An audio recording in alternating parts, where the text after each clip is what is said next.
Intelligent talk that's sure to raise the IQ. Here's Guy Wehman, Ben Brunson, and Frank Vernuccio inside the news. Welcome back to our second segment of Inside the News, our international segment. This is Ben Brunson, Frank Vernuccio, myself, Guy Wehman. And let's get right to it here with the international. We have a couple of issues here. We have the Pope. We're going to talk about him, but Armenia and Azerbaijan. Ben, go. Well, war has broken out between Armenia and Azerbaijan, unfortunately, and it's become reasonably serious. It is a conflict over the Nagorno-Karabakh region, which splits the two nations. And that area of the world is a hotspot. Both countries border on Iran. Armenia borders on Iran, Russia, and Turkey. So it's right in the middle of a very strategic area. And this fighting has broken out and it's become serious. A lot of very sophisticated weapons are being used. The Azerbaijan is a predominantly Muslim nation. It's roughly 97% Islamic.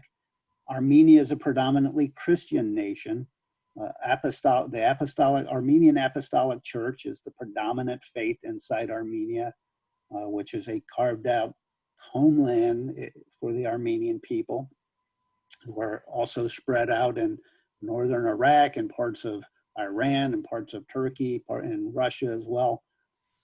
So it is a serious issue, and it has attracted a lot of the usual players that you see in these conflicts in the Middle East. And one is Erdogan, the president of Turkey, who these days wants to have his fingers in every pie going on around the Middle East. He's become very aggressive. He is supporting Azerbaijan, a Muslim country. There were rumors of Turkish fighter jets having shot down Armenian fighters a week ago, although that's apparently been denied by everyone. But Turkish involvement in that conflict, as well as what they're doing in Syria and Libya, they're bordering on a serious war with Greece, has turned Erdogan into a very dangerous individual. He's made very recent statements to the Turkish parliament that indeed Jerusalem is, quote, our city, the city that belongs to us, meaning the Muslim people and the Palestinian people. So again, Erdogan is the power behind a lot of what's going on. And this has been a theme that's been going on in this show for years. This Erdogan becoming increasingly an Islamic militant and moving away from his NATO commitments. Okay, Frank, and you're going to talk about this, but when you look at the map and you see Turkey, you see the Black Sea above there, and then you see Georgia, and let's talk about the Georgia pipeline. That's probably a part of this too, because there's money going through that. And then you have Armenia and Azerbaijan, and then the Caspian Sea. So it's in between these two bodies of water, and it is integral, just as Ben was saying, to all of those regions. And these are little guys amongst major power players in that area, Frank. One of the key questions that Erdogan at some point is going to have to answer to his own people, if he can, is what is all this involvement doing for the good of his own constituents, of the Turkish people themselves? Turkey has gone from a stable nation, a secular nation, to one that is involved in just about every conflict within its reach, in its neighborhood. It has alienated the United States to a significant extent and its NATO allies. It has gotten into a somewhat of a relationship with Russia, but Russia is now on the opposite side on some of these issues as well. Turkey is becoming increasingly isolated, and it's increasingly clear that none of Erdogan's international policies, indeed some of his local policies as well, are having anything but a bad effect on the Turkish economy and the Turkish people. One of the things that has been consistent throughout the Middle East is leadership which is totally disinterested in the good of their own population. Turkey avoided that for many generations. Now it's fallen right back into that trap. Okay, Ben, I'm glad that Frank went in that direction, because I want to go then back to the oil pipeline that going through Georgia, because when he says Russia finds itself on the other side, well, if it wasn't for oil and that energy monies that comes into Russia, they'd be deep, deep trouble. Well, you can't talk about the Middle East without talking about energy and the impact on energy. There's a lot of energy there, oil and natural gas.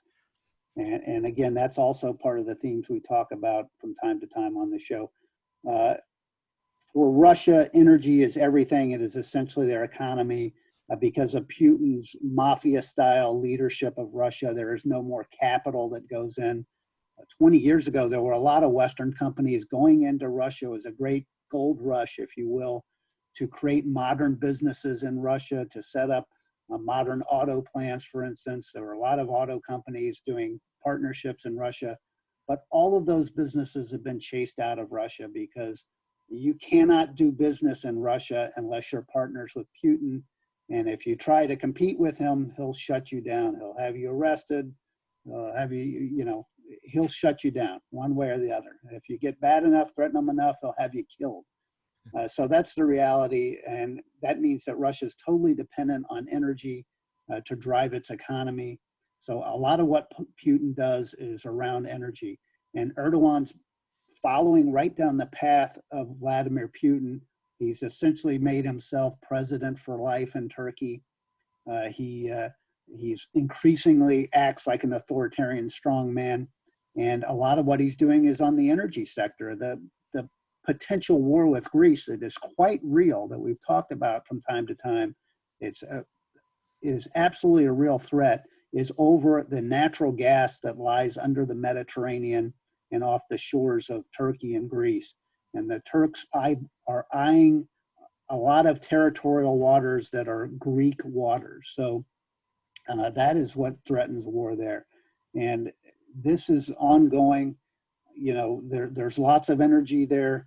And unfortunately, Turkey is destabilizing the region instead of stabilizing it in a very meaningful way.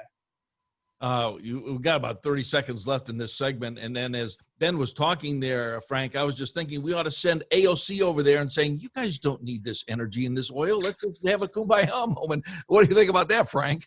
Yeah, the question is going to be, what does NATO do if conflict erupts between Greece and Turkey? I suppose it's a question of sailing the Sixth Fleet in between the two combatants and saying a pox on both your houses. Whoever fires first will feel the full weight of the American Navy. Barring that, though, it's clear that Erdogan is intent on fomenting problems, and it becomes a real question whether Turkey belongs any longer in NATO. All right, we're going to be back. We still have to talk about the Pope, and we have the election trail segment. This is Inside the News. We're going to take a time out. We'll be back. You're listening to Wehman, Brunson, and Vernuccio, Inside the News.